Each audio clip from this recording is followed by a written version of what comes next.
She really may.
stands one nation under God, indivisible, with liberty and justice for all.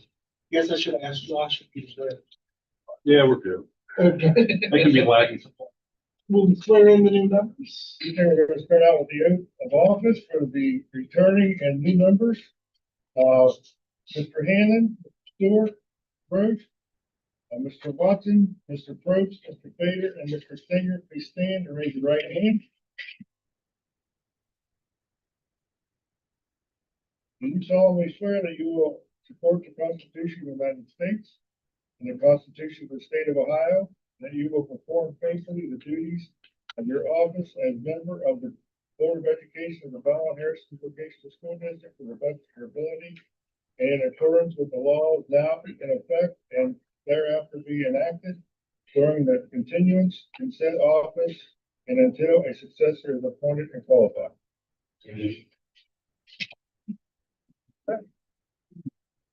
Welcome to all the new members and returning members. Election of officers first. First, we do the roll call. Oh, I'm sorry, yes. Now we'll do roll. I'm sorry, we usually do that first. Mr. Ayers, Here. Vader, Here. Mr. Gardner, Here. Mr. Hanlon, Here. Mr. Kenny, Here. Mr. LaRoche, Here. Mr. Nagel, Here. Mr. Probst, here, Mr. Stinger, Mr. Stewart, Here. Mr. Watson. All being present, the election of officers.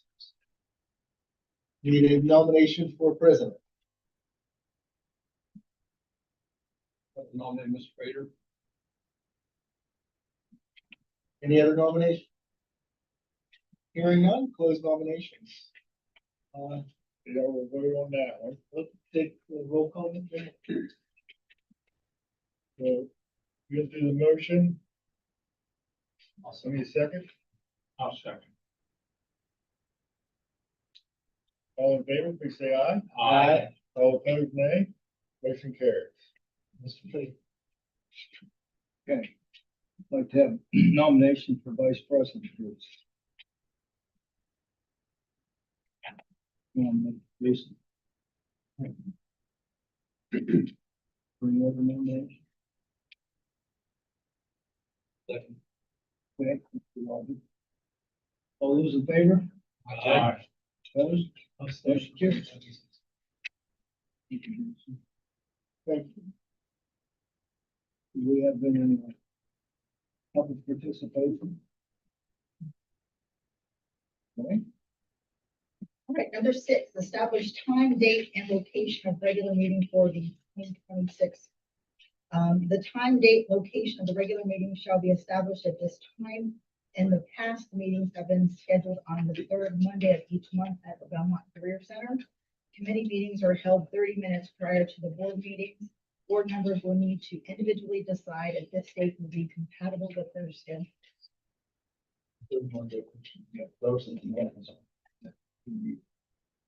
Same with you guys. With that, I recommend the Board of Education approve item number 6. So moved. Second, all those in favor? Aye. Opposed? Motion carries.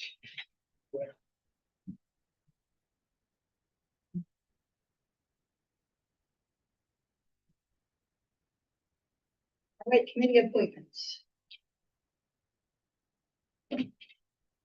Want to address that? In the past, we've asked the board to take a look and see if anybody would like to stay where you're at. Make any changes. Is there anybody that has preferences on something?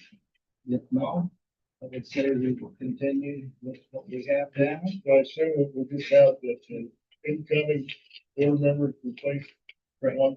Okay. Just replace them on the same. I have one question, and that's, the chairperson, do we, for Mr. Moore, for the personnel, we'll just have Roger assume the chair position of that? Okay. I got what, Mike Wallace was on the labor relations negotiation. Yes. I do not feel I should be there. Okay. Well, it's fair.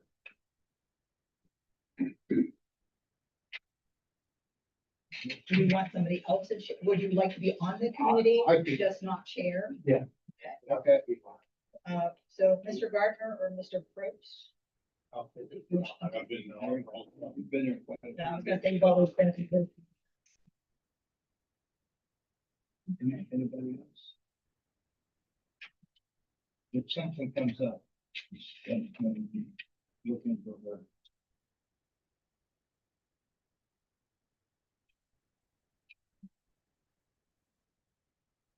Okay, if there aren't any other changes or suggestions, I recommend the Board of Education approve the committee of the. So, All those in favor? Aye. Opposed? Motion carries. Thank you. Okay, Okay, with the packets, the minutes, were sent out. Any questions or comments on the minutes? Not, I recommend the board approve the minutes of the last board meeting. So moved. Second. all those in favor? Opposed?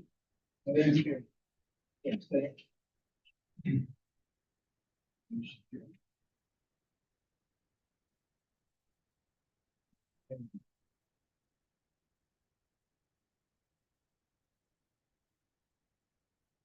Okay, within your packets, the cash summary report, this is for the month ending of December. Our general fund balance was $5,636,985.18. Bond retirement fund, $2,062.50. Cafeteria fund, $20,052.34. Our termination benefit fund, $120,000, $542.91. Capital project fund, $2,924,523.38. Now you also see on there where our Perkins grant is in the red. It was a negative $18,836.86. The cash request was submitted prior to the end of the month, however, we did not get payment till right after we closed that month. Since then, we've got the money. We had a grand total of all funds of $9,102,624.99. Also in your packets, we have a returning and a new board member. I also like to include the draft behind the cash summary. And the first one will indicate just the general fund monies. And then that top square, you can see this is the cash balances at month end for each of the months. And we also go back the previous 4 years. You can kind of get an idea of where we've been trending. The second one there shows you each month, how much we received, which is the green bar, and how much we spent, which is the red bar. You can see when we end up getting our real estate taxes, the green bar is much higher than the other. And then on the bottom one there, you can see that's the fiscal year to date. So you can see so far this year, as of month end of December, we have a surplus of $153,279.53. And then the next graph, it shows all the funds with the same information. I'm always a visual person, so it always helps me too, so I like to include this in our packets. You'll have this at every meeting to look at, and if you have any questions, let me know. For the month of December, cash disbursements, $797,125.73. The investment report, interest for the month of December, $27,632.63. We have an interest year to date of $183,544.35. And also, there's a couple of asset disposals on there. That's from our dental program. We're actually replacing this stuff, correct? Yes. This stuff, most of the stuff is obsolete and doesn't work anymore. And the company that we're using to replace, they are actually taking it back when they ship the new stuff, it will go back. So they'll just go for those. Yeah. Any vice charge for that? The only thing that there was a small charge on is the X-ray tubing. We had to order something to dispose of it. Oh, right. Any questions on any of the above items? If not, I recommend the board to approve item eight B. Second. Have a motion and a second. All those in favor? Opposed? Motion carried. Right, superintendent's report. First of all, in front of you is a plaque showing our appreciation for your leadership and service to the Belmont Harrison Vocational School District. So thank you for our returning members, for your dedication to our school here at Belmont and at Harrison, as well as our satellite locations. Welcome to the new board members, Mr. LaRoche and returning Mr. Stewart. Glad to have you back on board and glad to have you here.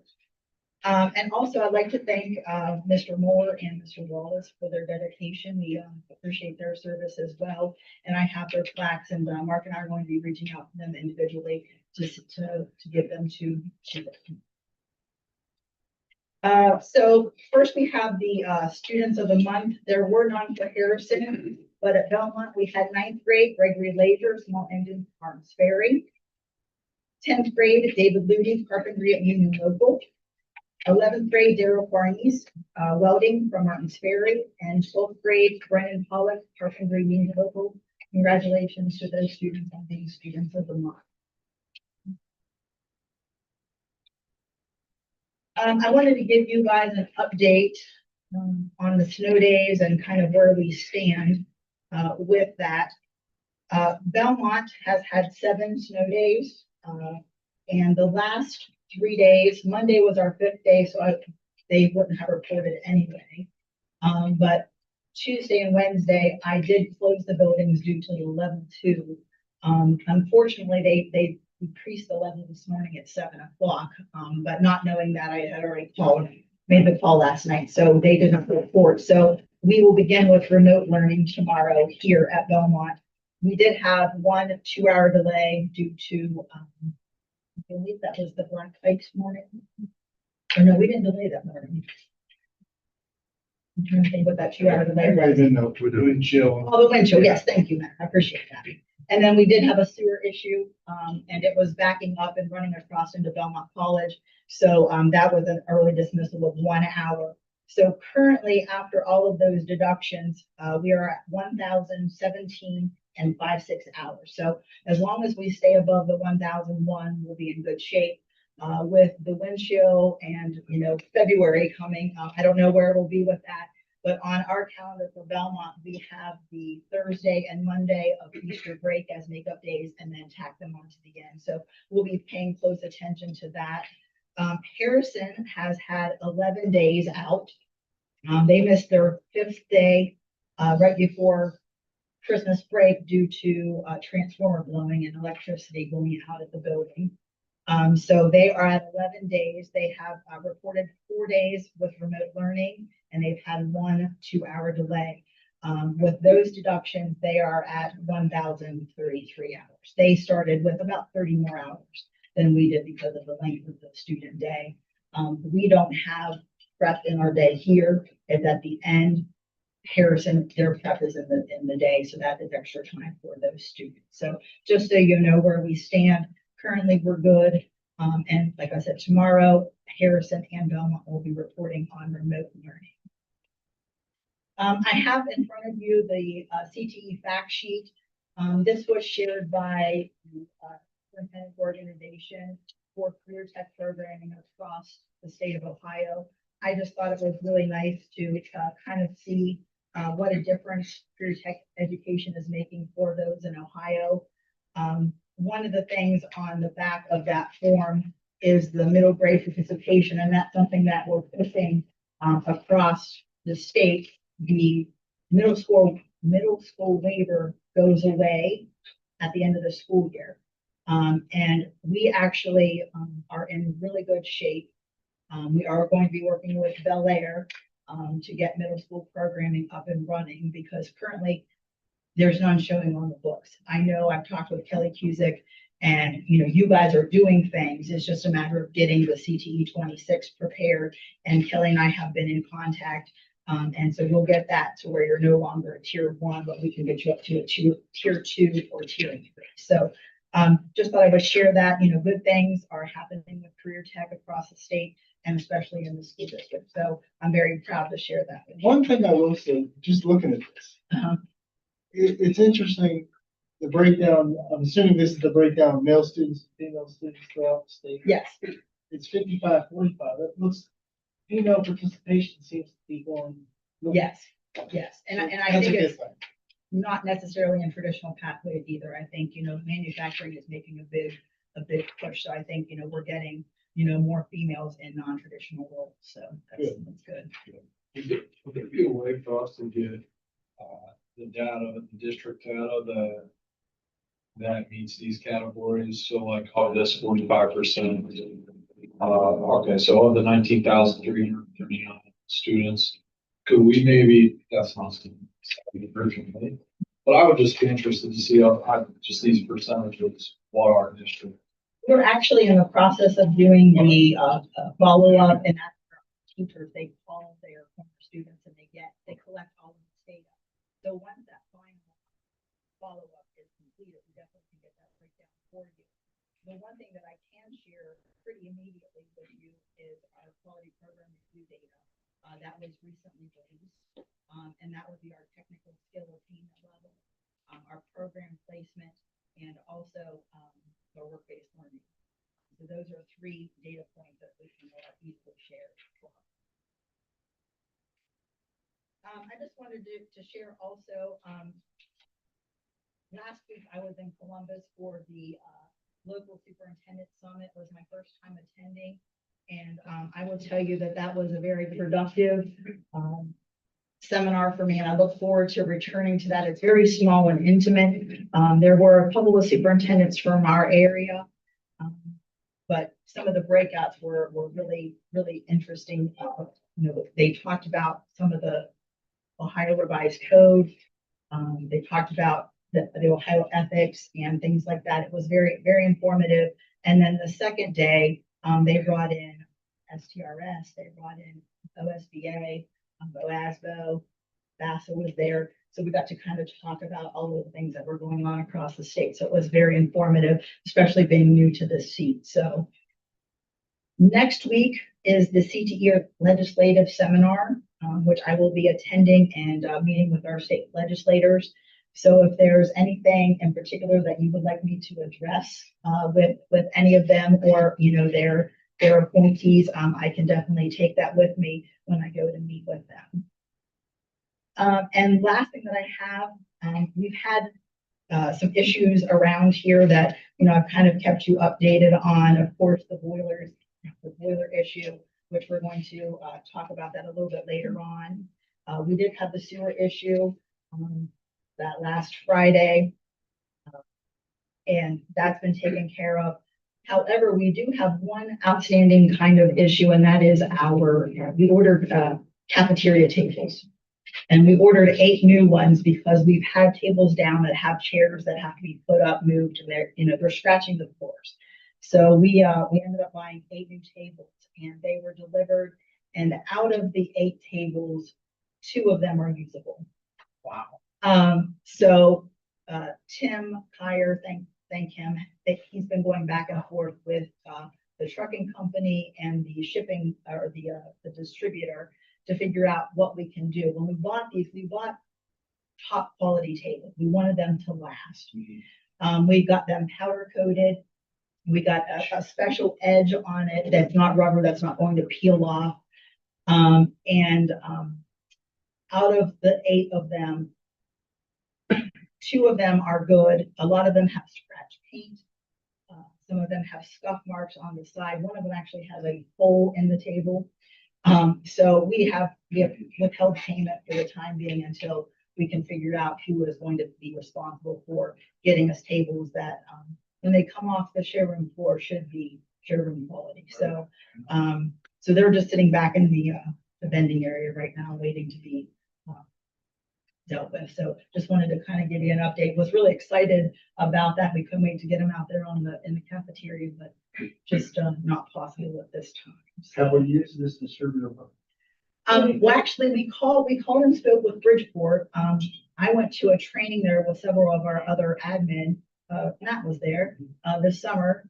And when we were down there, we sat on those tables. They weren't comfortable for a 7-hour day, but for a 30-minute lunch, they were very nice. And we called down and talked with their maintenance person, and he said that they were, really good quality tables. He said that there was one issue with the swivel, but they put a lock nut on it, and that prevented that from swiveling. And other than that, they loved them. And so we went ahead with the purchase after that recommendation, and then this is what we got. One of them didn't even have a caster on it. It had three out of the 4 casters. So yeah, we're, we'll get it taken care of, and we'll get it right. But just something that, you try and make an improvement, and it just end up being more work than what it should have been. So anyone have any questions or comments? Were they crated when you got them? Oh, that was the interesting thing. They were wrapped in saran wrap, basically. They had a wire strap on it, and they were on a very thin skid. And to hold the wheels in, they had cut like 2x4s and kind of braced them.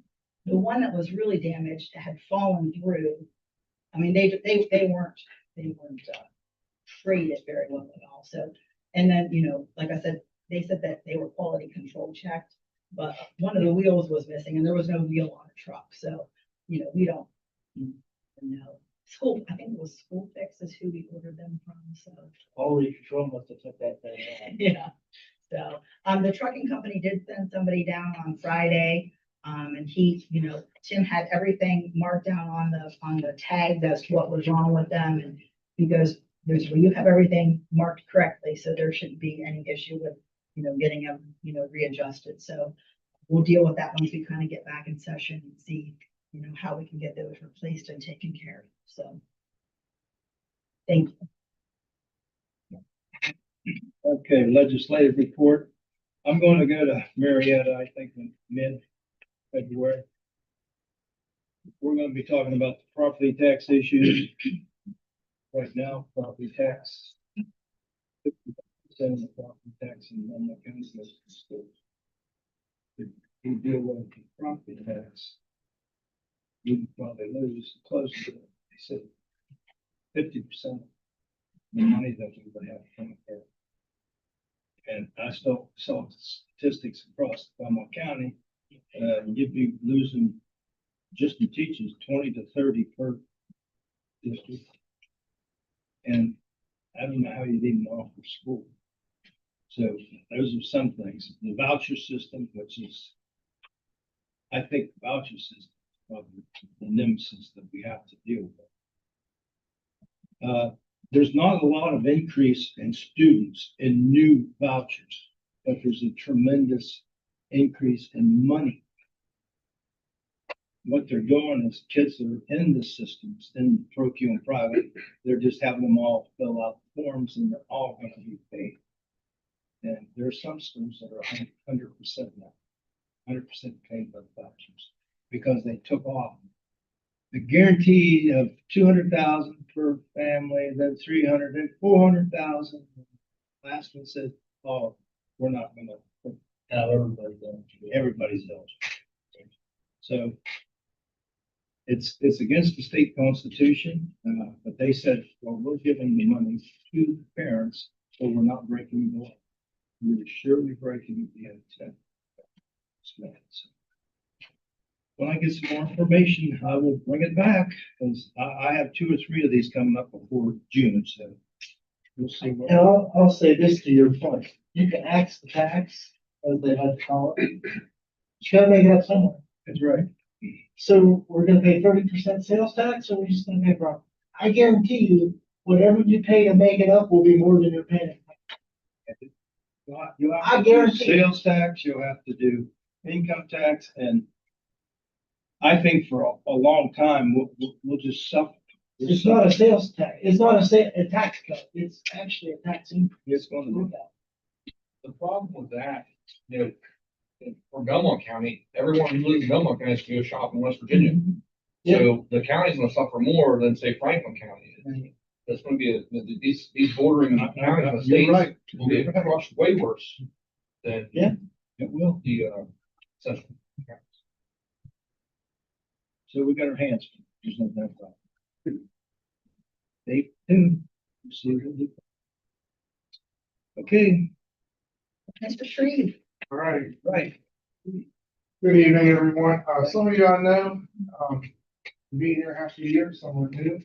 I'm Matt Shreve, I'm the principal here at Belmont Food Center. And what I'm handing out is a vision we have for an area in the building. I don't expect you to read all this, I'm trying to speak to it. Well, I want to package already. Sorry, mine doesn't look nice, but you already see it. Capabilities aren't moving. But one of the things, we're kind of looking at is raising attendance. September 30th, 25, the attendance laws in Ohio changed. What we're trying to do is stay ahead of that. By next school year, we're gonna have a new attendance policy in place. It's obviously board approved. But what we're trying to do is jump the gun a little bit. And create an environment that students want to be at. So this has been like a seed that's been planted from all the different people. We have a PBIS team. We meet once a month, kind of discuss how we can move the school forward, how we can improve different things. And the attendance got brought up. And that's a problem across the country, not just in Belmont County or the state, across the country. I think it's chronic absenteeism has doubled. And then being a career school, you hear from the industry, that's one of the number one issues they have in hiring young people. They don't show up enough. So, we look at this as a twofold problem. We want to increase our student attendance, and we want our students, when they leave here, count on them to show up. And every time they see Belmont Career Center, we want it to mean something. If you're gonna hire a kid that went to Belmont Career Center, you're getting a good one. So about this seed being planted, Derek talks our relevant teacher. And I was running some ideas by him, and he goes, you need an area for the students, like a student lounge, which I don't like the phrase lounge, but the perception it gives off, kids taking off their shoes and watching Netflix. But I'm like, we can work on that, okay? And at the same time, Miss Ellerick gave her students an attendance survey about what makes you want to come to school, what keeps you from coming to school. I said, I need to see a copy of that. So what I did, I took a copy of it, kind of made it my own edition, and had Josh send it out to all the students in the building. And we got some pretty good feedback, okay? The number one thing that motivates students coming to school, according to that survey, was completed by 270 or 370 kids, was peer interaction. So great, that's good data. Good data to have. The number two things were the hands-on experience and career prep, which is also nice to see because we are a career center. So one thing we thought, Mr. Cox's idea about having like a student area, with the data from the survey, but we got to create an area that pulls kids into our building. Okay, so what we're going to call is the gold standard suites. Around here, it's probably referred to as the suite. And it's going to be an area that kind of bridges the gap between their homes in a professional environment. Okay, we're gonna have attendance restrictions to it, or I should say criteria. 95% attendance rate gets you access to this area. What we want this area to be like, and if you look on the back page of that packet, it's a sample. Kind of like a place where students can interact. They can have that peer interaction that they want. Because really, if you look at our schedule, they're for academic, lunch, and their lab, or vice versa. They don't have a whole lot of time for the peer interaction. We have problems with students not completing work. If you look at the students that are missing the work, they're the students that aren't coming to school.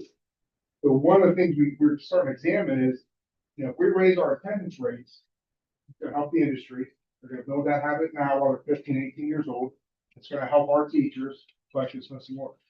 Right now, that gold standard suite, as we're calling it, 74 kids of 373 would have access to it. They have a 95% or higher attendance rates.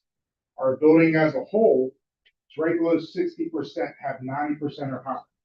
So I think those numbers are good. I think they're probably above average, but we want to be better than that. We want that Belmont Career Center on their resume to mean something. So we've been spitballing this kind of ideas on, what we want it to look like. But the big question was, how we're gonna pay for it. The Belmont College, they have their own student lounge. We went down, took a look at that. They use grants. Okay, there's a lot of grants for higher ed to fund those things. We're not higher ed. So what we're gonna do is we're gonna start asking for donations. Our goal is to raise $25,000. And if you look on the sample letter that we're gonna send out to different companies, if they donate so much money, they're gonna get something in return. Anyone that donates, their company will be on the wall sponsor, wall, whatever we wanna call it. It shows, you put forth money to make this possible for our students. The more that they give, the better the item they're gonna receive. We're gonna cut out plaques in our city with our CNC machine. $1,000 or more, it's gonna be a metal plaque on top of a wooden board. It's gonna look kind of 3D. So we got the tools to do it. And some of the things the suite two is gonna be made here by our students. So we're trying to cut costs, where we can. We got a big 2,000 square foot room that's kind of being used for storage right now. So, if we can utilize that space to make this a school that kids want to come to, and further than attendance, we want the teachers to utilize it too. Set classroom goals. If our students meet that goals, take them into the next class. Let them enjoy being out there. Because we do push them. There is, we've raised the standards, raised expectations. They've done great with that. But we want to keep attracting great kids coming to our building, and we want to make sure when they leave here, they're much better than what we got.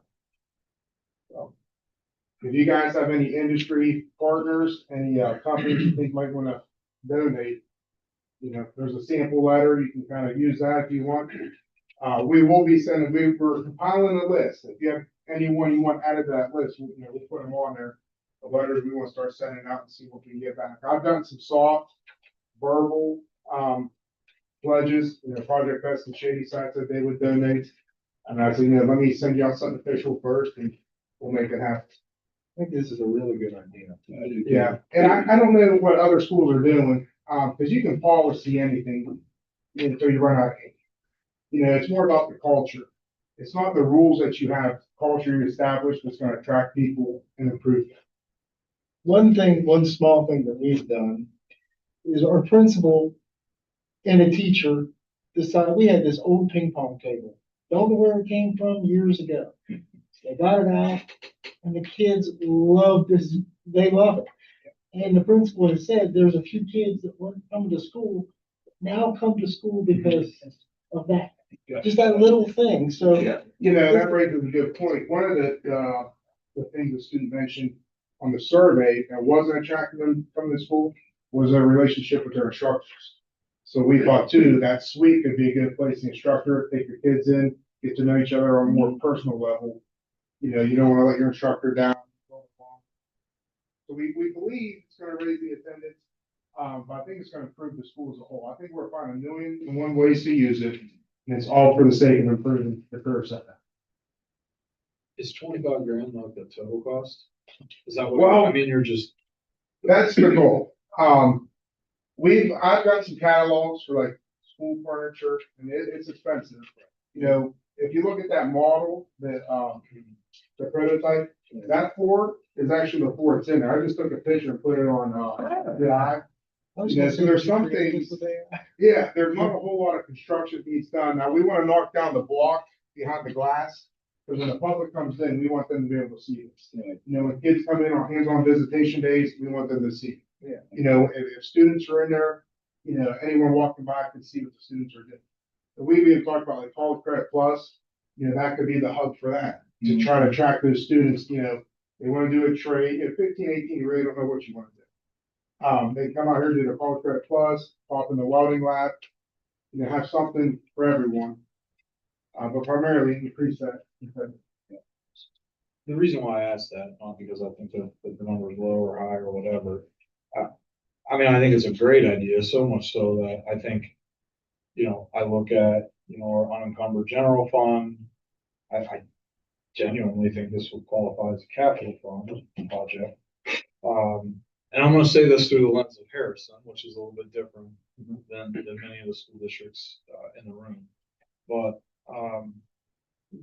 some of these type of ventures, right, and this is probably more question for you two.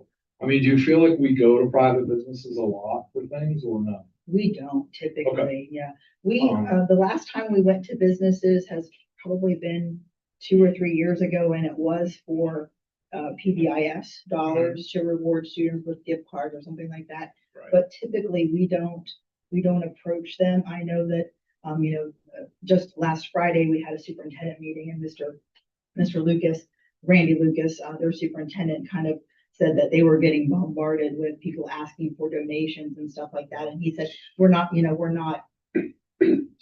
That's where my Yeah, mind yeah. is. Not because it's a bad idea, but for us, our same, and we're much smaller, and of course, our financial situation is much Right. A different. little bit better. And we don't have the tie to industry like the technical school district would, so I understand like the route to one of those sponsors. But I guess the reason why I brought those two numbers, and I know there's plans, and vision, but I think it's a, if we all think it's that great of an idea, I think the board should be the first person to invest money. That is open for discussion. That's just my initial thoughts as you're speaking. It's difficult to go around and say we want $25,000 of this group. The 11 of us don't say, oh, we'll throw in blank. I just think that would make it easier for you to market something like that, where you're partnering with the JVS board or the JVS district, or whatever it is, and they have already committed blank. On your line of thinking, I didn't mean to interrupt you. Or would you finish that? No, I open for discussion because I think, there's multiple ways that could go. What if we did this? We match up to a certain dollar amount. But somebody donates. Are we able to do that? Say somebody donates $1,000. And then we say, we will match up to a certain dollar amount, whether it's $1,000, $500, whatever it is. And that way we have a piece of the pie in it, and they also are contributing. To take that to our legal counsel, I just want to know their. No, I think absolutely. we can. Absolutely. I just want to know that, thought that was a good idea, if it's possible. Yeah, I'd have to research a little bit, to find out. I've never done anything like this since I've been a treasurer, but I'd have to research a little bit. And Mike Frank could probably be a good idea to run by legal. Absolutely. I like that angle. I do too. I do too. The Everybody's got their hand in this. Mhm. We want it to be good. And we actually spoke with Mr. Morgan. He came in to meet with me and Michelle for the vet tech program.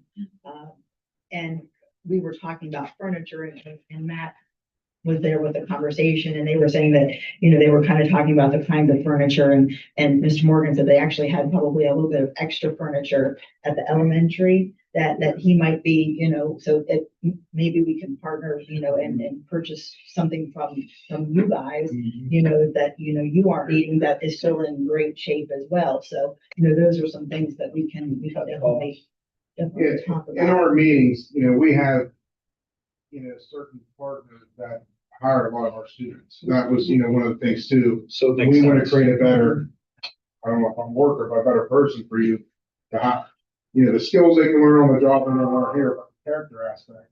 What, if you're sitting in an interview, that's what you're analyzing. Is this person appear to have character or not? Using something like that room to increase those things. Right. The baseline why I brought it up is because if we are going to these industries or these same, now it's much different here because there's 100 times the amount that we would have at home. But what we run into at Harrison, the same people get crushed, right? Over and over and over. Okay. And listen, I'll give them credit. They support every group, but every group goes to them because they know. And what I think might eventually happen, or what I wouldn't want to happen, is like a student-led effort that is, we get them from Harrison's, Stay Clean or some program that we donate to every year over there, and probably here too. But I guess I'm hearing 25,000. I look at some of these numbers and I understand that, things are a little tighter here than where we are, but an opportunity for us to take a little bit of that burden off to potentially avoid some of our other maybe student-led initiatives, other fundraisers, Project Fest, for example, this is just an example. They find an avenue to give some money to that, and that shuts off the valve to a few other things. To me, I guess I'm looking at 25,000 to get it going is in some fashion, if we committed to a number or a fund matching drive. Sense, but I think, and then maybe this is just me, and this is just a problem we have in Harrison County, and maybe that's not a problem. Likely isn't when we have, 6 or 7 other communities, but just food for thought that it could be an opportunity for the board to just to get it going, because I think it's that good of an idea. And it's a little bit more innovative, a little more modern way of looking at the student body and what might excite them. Pizza parties don't quite do it anymore. Right, that was not gonna become the recognition and gift cards, that was the ranked lowest. As Is that to, right? yeah, And again, that might be because they get it all the Exactly. time, so it's lost its, Lost it. power. Yeah, Yeah. there's some exclusivity involved in that, right? And, I mean, I don't think that's wrong. If you Yeah. earn it, that's the way the world works. I think, So- reaching out to legal counsel and finding out what we can, if we What we can use can, those funds.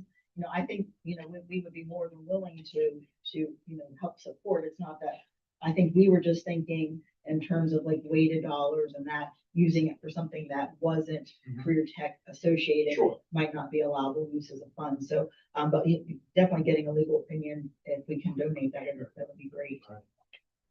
I appreciate your. Right. insight on that. Very well done. We Is there a appreciate minimum? your submission. Is there a minimum amount you need to collect? No, we really kind of just spitball some estimates, we've gotten, some of the members of the team, I can get furniture from some. Now, one thing we want to avoid, we want people to donate their basement furniture again. Right. But, they have some friends in different industries, they're kind of, sounds like, we can kind of pick up what they want, we're gonna get it. But, it's all been soft commitments and things like that, just kind of put feelers out there. See if we can make it happen. It seems like it's gaining traction. We've kind of spoke to some students about it. Just the attendance rate number alone, I've been telling students during attendance meetings, right now you're at 87%. The students, they ask me, okay, where am I at now? Like, they want to hear that number, and just having that percentage after their name is making a difference. There's a student I see every week, she was at 80, she's up to 84. So she's constantly like, hey, the more I show up, the more, and it's creating the school to be a pull factor. There's tons of pull factors at home. I don't think there's a lot of reinforcement for attendance from some of the families. So, they can wake up, they can sit at home all day, play Xbox, or come to school. It's up to them. So we gotta kind of make a pull factor that makes them want to rather come to school and stay there. So it's not the same mundane thing every day. Right. Basically. Yeah. So when would they utilize this space? It's a great question.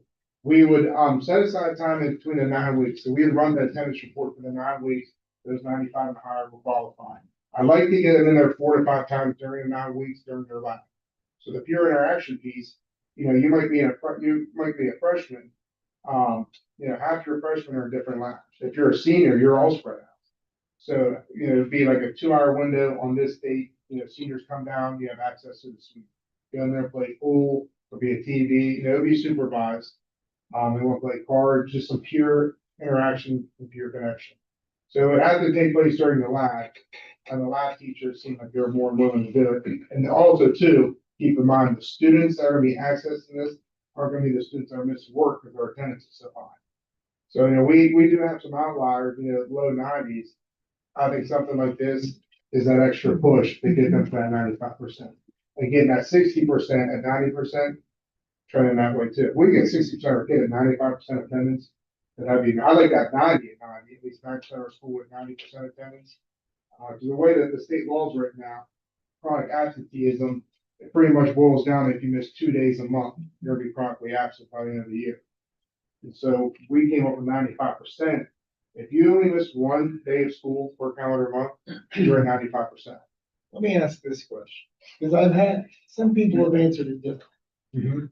Like if they are out at a school function, if they're representing, if they missed the day because they went to a competition, does that count as an unexcused absence? And some Yeah. people have said yes, some people have said no. Yeah, they'd be counted as non-absent, they'd be counted present. Because they're doing something for the school. That's the way I think it should work. Some people. Yeah, now the law next year, well, actually September 30th, but we don't have to have a policy till next school year. Chronic absenteeism is missing school for any reason. So the medical excuse will keep you from going to truancy. Other than that, they want, the phrase that got thrown around a lot in the seminar was butts and seats. And I agree with it. So trying to do what we can, make this a place they want to be. And then the more we talk about the suite, the more ideas we come up with, behavior goals, homework goals, class average goals, SAE exam goals, using it as a reward. And it's going to be filled with, student input. So That's see important. what we can do. Keep trying to get in the community involved. I think this board's more than willing, once we find out some of the parameters. DJ, When you have a Building little bit grounds. of everybody involved with it, I think it just makes go it to better. the next week, next month.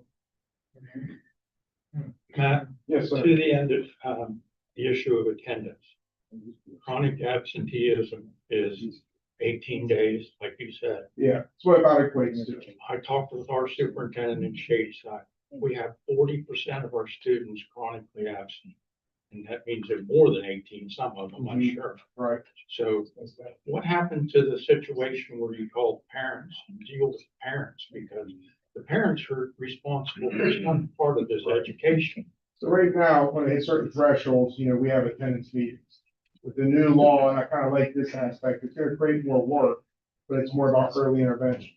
So, one thing we track is yearly habitual truancy, which means once they miss 72 hours unexcused, it triggers a meeting. But at that point, 72 hours, that's 12 days right there. So the law is kind of putting it on the front end of things.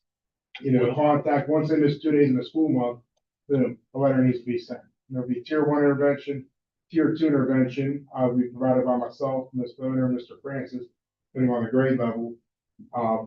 Those are kids that are trending towards dropping below 95%. And the tier 3 would be for those dropping below 90%. So it's gonna be an overhaul. We're trying to get ahead of the curve and have something that, if they could show up next school year and see that, that'd be great. You've got a brand new start, everyone's got 100% attendance rate. Keep it up and that place is all yours. I like that it resets every 9 weeks too, Mhm. so that, something happens and you're not out for the. And it's, when those students hear their number, their attendance rate, it does click something in them. And when I do the attendance meeting, I say, you're a boss. Would you keep someone employed who only shows up 84% of the time? 80% of the time, they're calling off every Friday. And they're like, no, I wouldn't. Like, well, pal, that's your attendance rate. That's what you're doing right now. I mean, I will say, That's your biggest it problem. is an adult problem, not just a kid Yeah. problem. Yeah.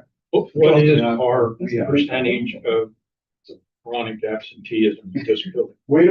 The yearly habitual, right now, we're at 10.7%. That's not that bad for a lot of other schools are a lot worse than that. The chronic absenteeism, we have, just ran these numbers there, 74 kids are 95 or higher, 60% are 90, so it would be 40% would be by the state's definition chronically absent, so beneath that 90%. And of that 40% of the whole student body, 10.7% have missed 72 hours unexcused or more in the year. We've had the attendance meetings with that. So it's kind of flipping the script, right now the law, the way it's implemented, once you hit those thresholds, you start doing it. This is gonna be different. It's gonna be early intervention and Early intervention. One thing, this goes back many, many years ago. The former state superintendent of schools in Ohio had a meeting and the representative was there from Ford Motor Company. And he said, you know what the biggest problem we have in our industry is? And the superintendent said, no, what? He says, you. He says, you guys call off school if you get a flurry, you get a little bit of rain or something like that. These kids come out of school when they think they had to go to school because it was snowing, so they shouldn't have to come to work.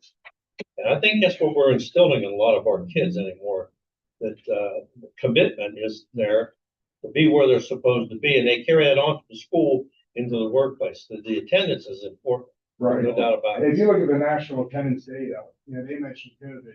Chronic absenteeism in the country was at 15.2%. After COVID, it's at 32%. And I think that kind of gave the More than image of double. how important is school really. So that the environment here, the culture here is what we're used to combat that. We have raised standards and expectations, and the students so far have really adapted well. The attendance meetings, I forget what Michelle told me, 80% of the kids I've had the meetings with, their attendance has improved. So I told the PBS team, I said, next year, there's gonna be 2 words you hear a lot, attendance and achievement. It's gonna be our theme, and then the next year. And those things do go hand in hand. Some people think that discipline and attendance stuff, that attendance and achievement, and that's what the state's getting at. The more you're out for whatever reason, the less learning opportunities are available. And the number one reason that the students said they missed, health reasons. So if you've got High Hills down the hall here, we're really gonna start promoting that. Even if you don't feel well, come here, let them check you out. You might go get the school excuse, you might, be able to stay.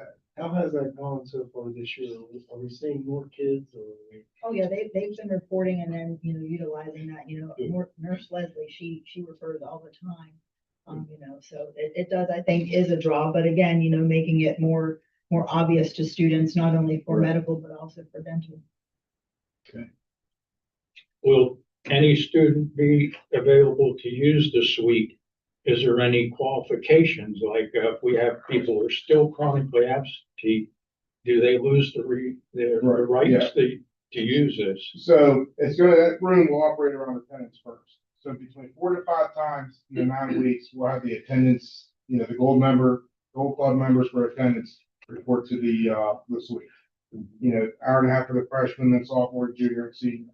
And then those days it's not being used, the teachers, if they want to take their class in there, if everyone gets an 80% on this quiz, tomorrow we'll go in the suite. To kind of help them use it to leverage, different grades in the classroom too. Yeah, but the foundation of it is for attendance.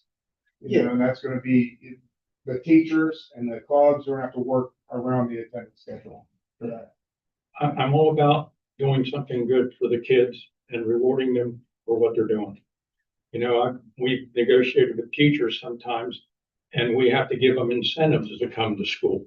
And I'm against that completely. I think if you have a job, you have an obligation to come. We shouldn't have to pay you extra money to come when you're already being paid to be here. Right. And Yeah, the PBS first started, I was, not rewarding for what you're supposed to do. That's right. So we raised that criteria pretty high to 95%, and we hope we have to continue to raise it, because right now 74 kids, we can break that up pretty easy. We like to see half our student body competing to get in there. And keep us posted because I think everybody here is It's a interested. very I appreciate the innovative support. and good idea. Trying to do things different and, build a culture, they want to be in. But if you guys have any ideas of who we can partner with, first we'll check out, see what we can do internally. And I like the idea of the match thing, let the partners know that this ain't solely dependent on them. But thanks for your time. I appreciate it. Thank you. Thank you.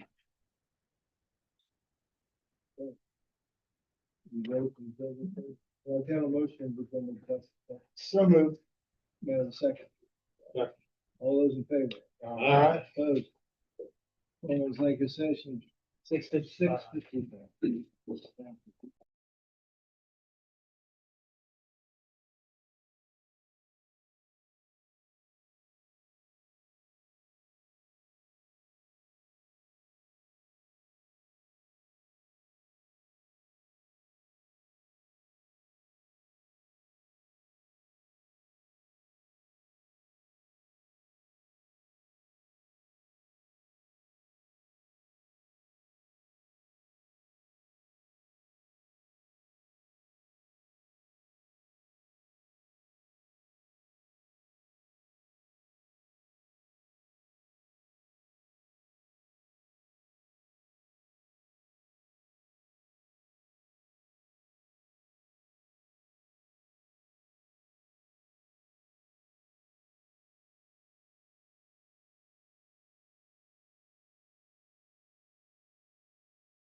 Anybody else? You went to the.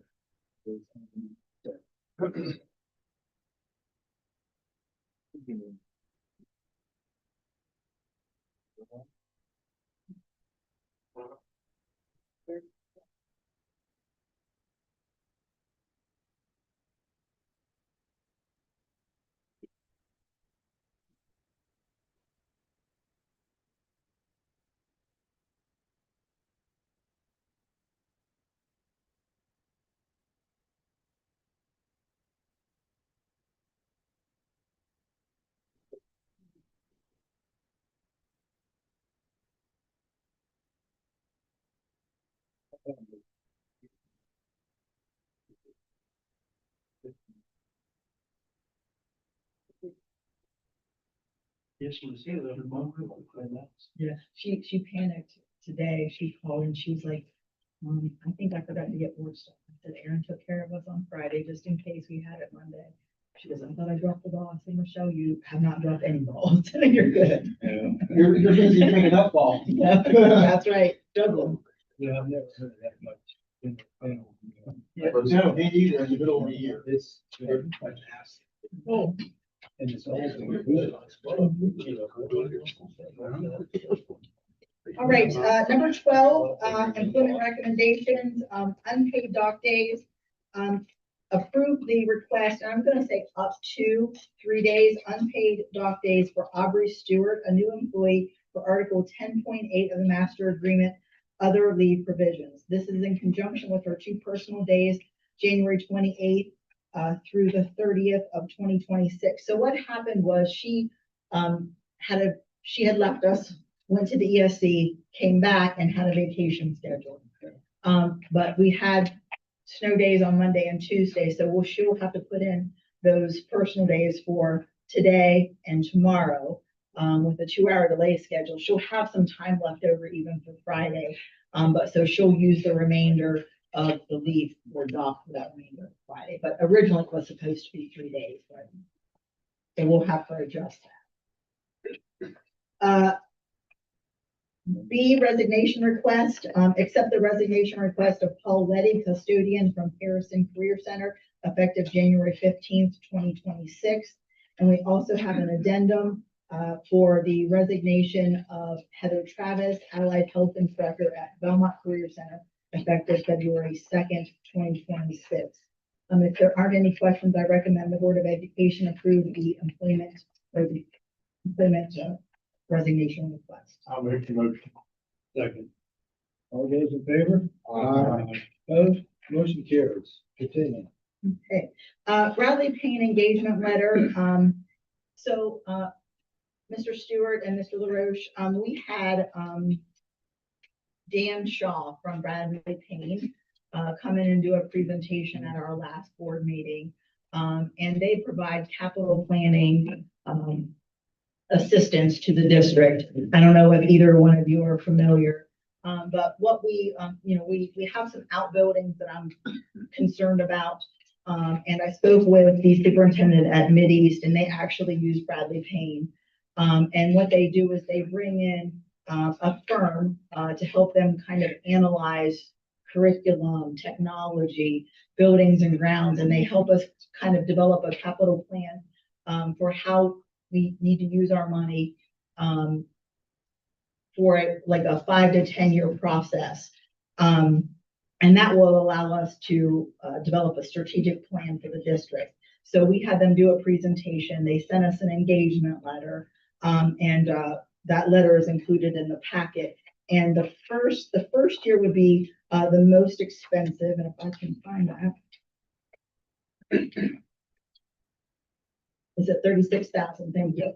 And that is with school firm helping out with coming in and helping us look at the whole building in its entirety. But in the scheme of things, Mark and I have kind of talked about it, and doing this, I think it will be very transparent to our committee members, to our community, to our teachers, how and why we're moving money into certain funds to deal with things that we have coming down the pipe instead of something that pops up and surprises us. Does anyone have any questions? If not, I recommend the Board of Education approve this agreement. So moved. I'll second. All those in favor? Opposed? Motion carries. Okay. So number 14, we have the addendum to the lease agreement for CCAP. Approve the addendum to the lease agreement between the Belmont Harrison Career Center Board of Education and the Belmont County Juvenile Court Alternative Schools Concentrated Conduct Adjustment Program, CCAP.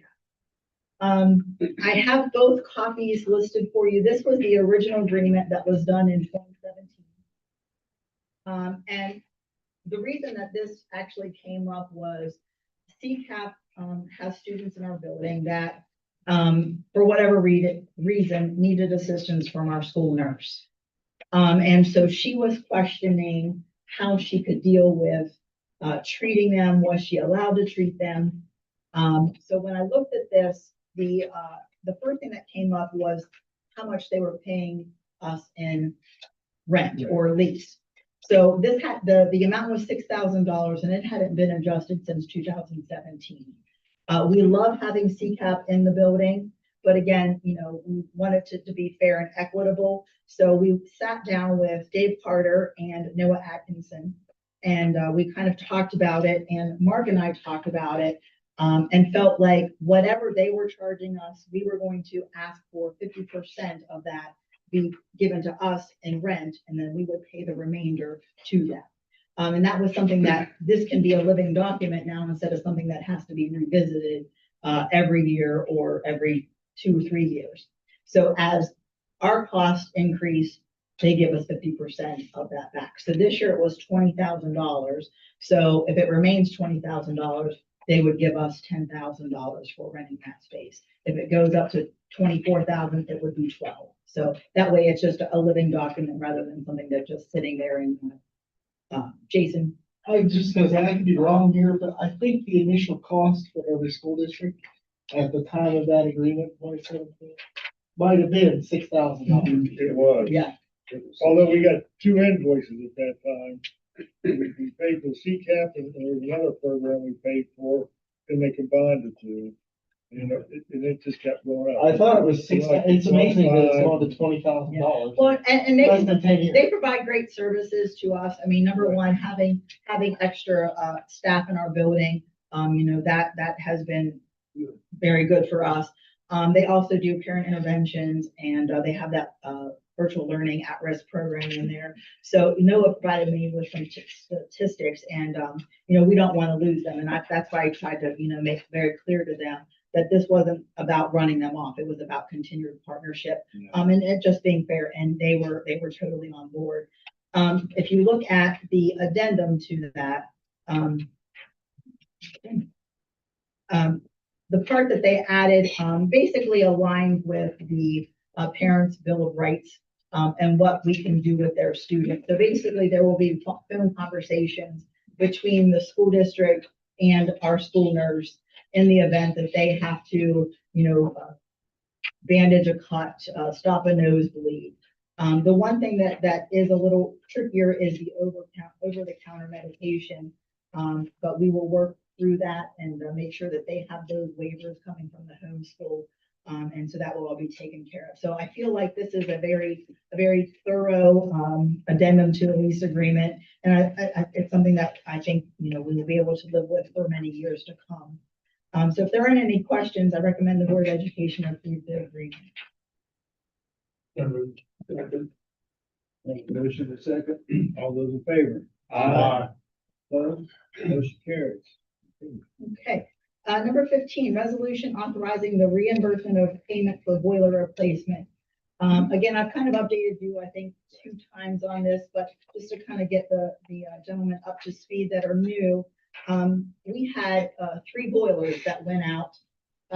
One at one time that was under warranty, they replaced it. And then we had 2 that went out after that. And they were out of warranty. We had a service agreement with Newman's that they should have replaced the heat exchangers, which was what cracked in all three of them. But because of COVID and supply chain issues, heat exchangers were not available. So basically, in order to keep the building up and running and heated, they brokered a deal for 2 boilers at a cost of about $75,000. They calculated that the heat exchangers would have cost them about $35,000. That left an additional $40,000 that was kind of up in the air that Newman's paid for. So we met with Jeff Shepard, and we talked with them and kind of went in there with an idea of offering $20,000. He had in his mind 25. We split the difference to 22.5, and that's kind of where we ended up with that. So we had to do a then and now for that. But we would like to reimburse them the 22.5 for allowing us to use these boilers for almost 3 years now. So if you don't have any questions, I recommend the Board of Education approve the resolution. So move. Second. All those in favor? Opposed? Motion carries.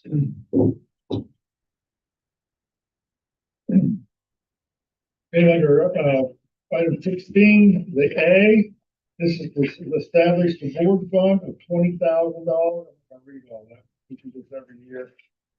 This is the money we use when you go to the capital conference and that sort of thing. The 20,000 is actually the max we can do, so that's what we're setting that this year. B, authorizations, recommend the Board of Education approve the following authorizations.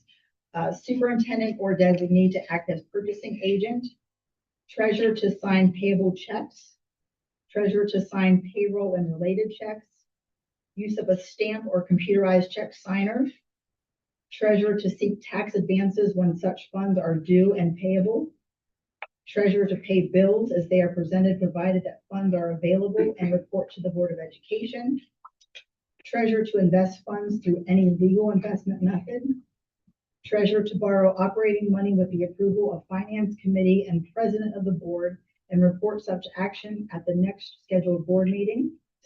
Superintendent, on behalf of this board, to accept resignations which have been submitted by employees during times when this board is not in session, subject to ratification by this board, provided, however, that upon ratification by this board, such resignation shall be deemed effective as of the date and time of the superintendent's acceptance.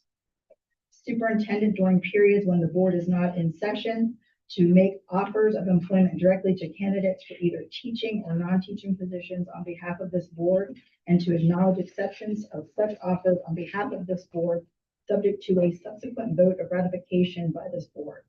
Provided, however, that upon ratification by this board, the employment shall be deemed effective as of the date and time of the employee's acceptance of the superintendent's offer.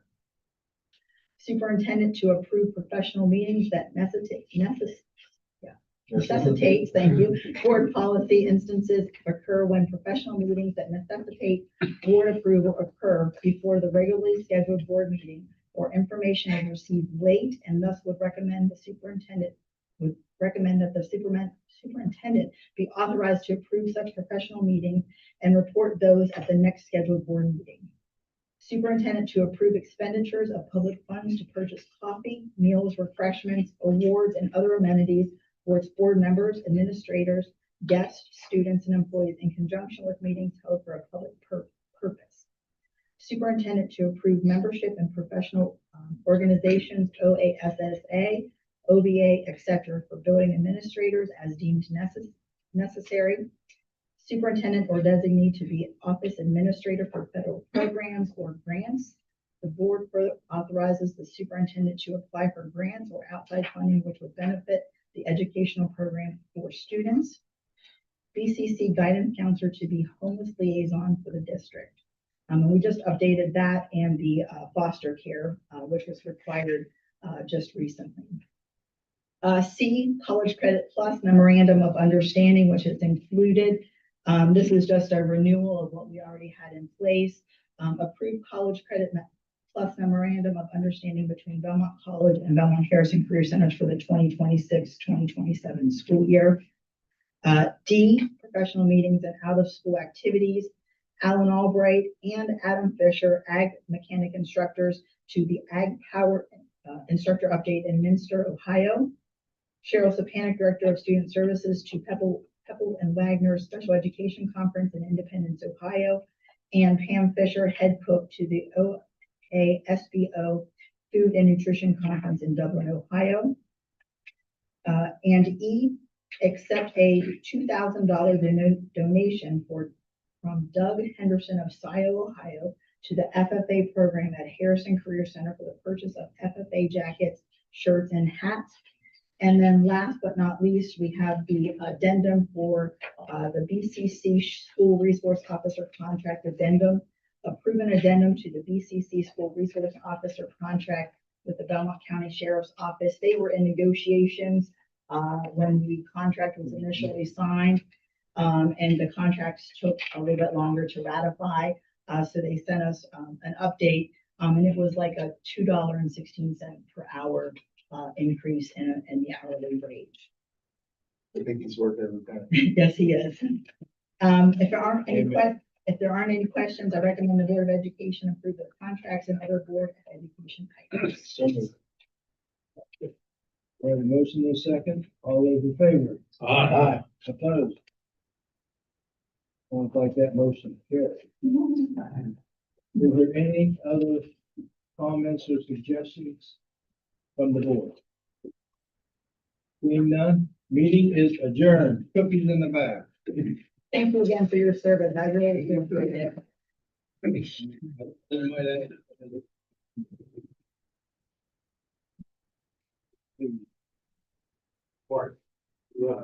Yes, please. Oh, next. I said, down.